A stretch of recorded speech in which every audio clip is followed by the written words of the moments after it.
विफाकी हुकूमत का बजट में कराची के लिए जामे पैकेज, शहर को पानी की सप्लाई के लिए खती रकम रखने की तजवीज़। कराची में IT पार्क बनाने के लिए 8 अरब रुपए मुख्तस, कम से कम तनख्वाह 37,000। सरकारी मुलाजमीन की तनख्वाहों और पेंशन में 22% इजाफा। पेंशन में नई इस्लाहात लाने का फैसला। बेनज़ीर इनकम सपोर्ट प्रोग्राम के फंड्स 27% बढ़ाने की तजवीज़। फाइलर्स के लिए capital gain tax 15%, non filers के लिए 45%। स्कूलों को स्मार्ट स्क्रीन और इंटरनेट की सहूलत देने की भी तजवीज़ दी गई। विफाकी वज़ीर खजाना मोहम्मद औरंगज़ेब का PIA की निजकारी का अमल तेज करने का ऐलान। हुकूमती आमदन बढ़ाने, अखराजात कम करने का बड़ा दावा कर। डिजिटल लिटरेसी की अहमियत को तस्लीम करते हुए हम स्कूलों को smart screens, Chrome books, tablets and internet facilities की सहूलियात से आरास्ता करेंगे। कोई रिलीफ इसके अंदर नहीं दी गई कि हम ये समझें कि जो इंडस्ट्री है या जो ट्रेड है उसमें कोई बेनिफिट हासिल होगा। तो मेरे ख्याल में ये टारगेट जो है वो अचीवेबल नहीं है। तो गवर्नमेंट को ये भी देखना है कि ये नहीं है कि सिर्फ एक के ऊपर टैक्स लगा के कहीं ऐसा ना हो कि फॉरेन एक्सचेंज में भी हमें कोई प्रॉब्लम हो जाए। विफाकी बजट इल्फाज का गोरख धंधा, कराची के ताजरों ने मुस्तरद कर दिया। कराची में IT पार्क बनाने की तजवीज़ मबहम करार दे दी गई। सदर FPCCI आतिफ शेख ने कहा, टैक्स का बोझ बढ़ने से मुश्किलात मजीद बढ़ेंगी। बजट में बिजली के लिए रिलीफ देना चाहिए था। जुबैर मोतीवाला बोले, 3,500 अरब रुपए के नए टैक्सेस, महंगाई बढ़ेगी, सन्नतें कमजोर होंगी। सीनियर नायब सदर साकिब फयाज मगो ने कहा, रियल स्टेट पर कैपिटल गेन टैक्स आयद कर दिया गया। रियल स्टेट से मुंसलिक 46 इंडस्ट्रीज को मुश्किलात होंगी। अमान पराचा, मियां जाहिद, शर्जील गोपलानी, शेख उमर रहमान की भी तहफ़्फ़ुज़ात। विफाकी हुकूमत से मुशावरत ना किए जाने का शिकवा।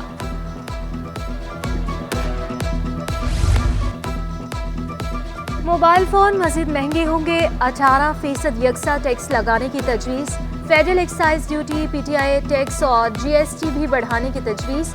लग्जरी गाड़ियों की दरामद पर दी जाने वाली रियायत का खात्मा। जाली सिगरेट बेचने वाले जेल जाएंगे। गोदाम और दुकानें भी सील होंगे। 1 लीटर पेट्रोल पर लेवी 60 से बढ़ाकर 80 रुपए कर दी। पेट्रोल महंगा होगा तो महंगाई कैसे कम होगी? मोबाइल मार्केट के ताजरों ने भी बजट तजावीज़ को मुस्तरद कर दिया। शहर कायद के ताजरों से और सनतकारों की वफाकी बजट में भी गहरी दिलचस्पी। कराची चैम्बर, फेडरेशन हाउस और आबाद हाउस में बड़ी स्क्रीन पर बजट तकरीर दिखाई गई। साबिक सदर कराची चैम्बर इफ्तिखार वोहरा, मोहम्मद इदरीस, नायब सदूर तनवीर बारी, इफ्तिखार अहमद शेख, रशीद गोडेल और दीगर की शिरकत। सिंध का आइंदा माली साल का बजट 14 जून को पेश किया जाएगा। सूबाई काबीना से बजट तजावीज़ की मंजूरी ली जाएगी। नए माली साल के बजट का मजमूई हुजम 2350 अरब से जायद होगा। वज़ीर आला मुराद अली शाह असेंबली में बजट पेश करेंगे। सालाना तरक्याती प्रोग्राम 430 अरब से जायद रखने की तजवीज़। ज़िला तरक्याती प्रोग्राम डिस्ट्रिक्ट ADP 30 अरब रुपए से जायद की होगी। सरकारी मुलाजमीन की तनख्वाहों में 15 से 20% इजाफे की तजवीज़ भी शामिल। कम से कम उजरत 35,000 मुकर्रर करने की तजवीज़। बजट में 50,000 से ज्यादा नई भर्तियों का भी ऐलान किया जाएगा। पहले मरहले में 200 घरों को सोलर सिस्टम देने की तजवीज़। जारी तरक्याती मंसूबे मुकम्मल करने और नए मंसूबे कम से कम शुरू करने की तजवीज़।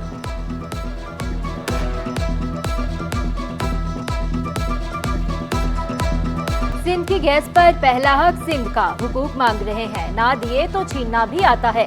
सूबे में गैस का बहरान, फट पड़ा सिंध का ऐवान।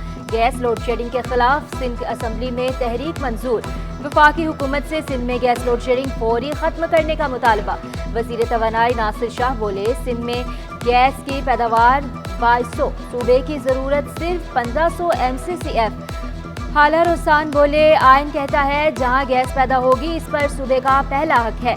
हीर सोहो ने कहा, सारी रात गैस नहीं आती। कराची शहर का ये हाल है, देहातों का क्या होगा? बल्कि इस मुख्तार, जमाल अहमद, इमदाद पताफी और तंजीला उमे हबीबा का भी इजहार तशवीश। कहा, दुनिया चांद से भी आगे निकल गई, हम आज भी पानी, बिजली और गैस का मातम कर रहे हैं।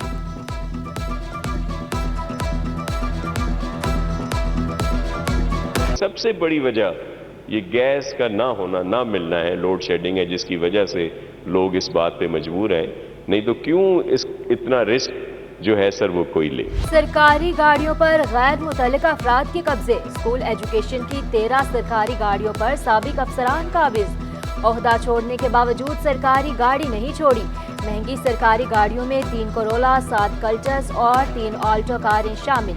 डायरेक्टर सेकेंडरी स्कूल्स ने सेक्रेटरी स्कूल एजुकेशन को खत लिखा। सेक्रेटरी स्कूल एजुकेशन ने खत रद्दी की टोकरी में डाल दिया। साबिक वजीर तालीम जाम मेहताब का प्राइवेट सेक्रेटरी कोरोला कार पर काबिज। डॉक्टर तारिक शेख ने 2016 में मॉडल की कार महकमे को वापस नहीं की। साबिक deputy secretary school education Ibrahim Memon Cultus car साथ ले गए। साबिक सेक्शन अफसर स्कूल एजुकेशन खुर्शीद घोड़ो भी कल्टस कार पर काबिज। साबिक डीईओ सेंट्रल तहसीन फातिमा भी महकमे की कल्टस कार ले उड़ी। साबिक deputy director admin Abdul Jabbar भी 2 कल्टस कारों पर काबिज। साबिक director primary education Lubna Salahuddin, साबिक सेक्शन अफसर अब्दुल जब्बार अब्बासी भी करोला पर काबिज। एग्जीक्यूटिव डायरेक्टर स्टीडर रसूल बख्श, आफ्ताब शेख कल्टस कारें ले उड़े।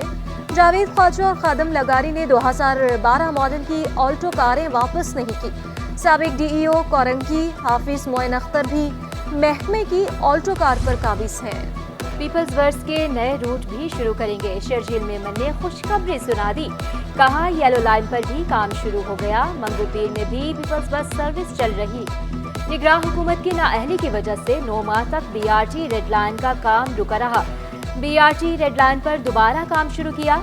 शहीद बेनजीर आबाद और दीगर अजला में भी पीपल्स बस शुरू करेंगे। ख्वाहिश है सिंध के हर इलाके में बस चले। 5 में जो हमारी मजीद प्रोक्योरमेंट होगी उसमें ऑलरेडी रूट ये प्लान्ड है और हमारी कोशिश भी यही है कि ना सिर्फ कराची लेकिन सिंध भर के हर इलाके में हम बसेस को चलाएं। कराची में मजीद भी फ्लीट आई हैं। अभी रिसेंटली हमने नए रूट शुरू किए हैं। ईवी बसेस के भी मजीद रूट शुरू हो रहे हैं और अभी हमारे अपकमिंग में हमारे सिंध के बाकी ज़िला भी हैं। शहीद बेनज़ीराबाद में भी हम पीपल्स बस सर्विस शुरू करने जा रहे हैं। आला सानवी तालीमी बोर्ड के तहत इम्तिहानात। फर्स्ट ईयर प्री मेडिकल के तलबा का हैवानियात का पर्चा।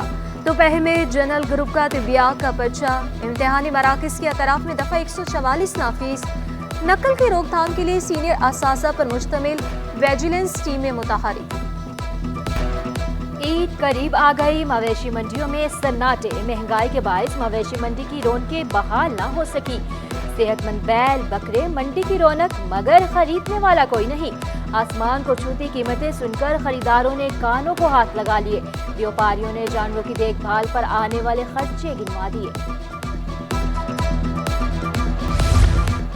बच्चों की स्मगलिंग और दस्तावेजात में रद्दो बदल का मुकदमा। सारिम बर्नी के वकला का जमानत के लिए सेशन अदालत से रुजू। दरख्वास्त गुजार के मुताबिक जुडिशियल मजिस्ट्रेट ने हकायक को नज़रअंदाज करके जमानत की दरख्वास्त मुस्तरद कर दी। सारिम बर्नी ने किसी बच्चे को लावारिस करार देकर मुंतकिल नहीं किया। वालिदैन खुद बच्चों को ट्रस्ट में छोड़कर जाते रहे। सारिम बर्नी को जमानत पर रिहा करने की इस्तदा।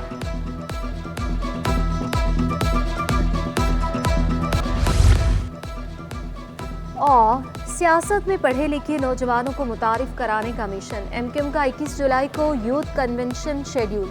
यूथ कन्वेंशन शाम 5 बजे केएमसी ग्राउंड पीआईबी कॉलोनी में होगा। नौजवानों को पार्टी में शमूलियत की दावत दी जाएगी। पार्टी के नौजवानों को भी अहम जिम्मेदारियां सौंपी जाएंगी। चेयरमैन एमक्यूएम खालिद मकबूल सिद्दीकी और दीगर खिताब करेंगे।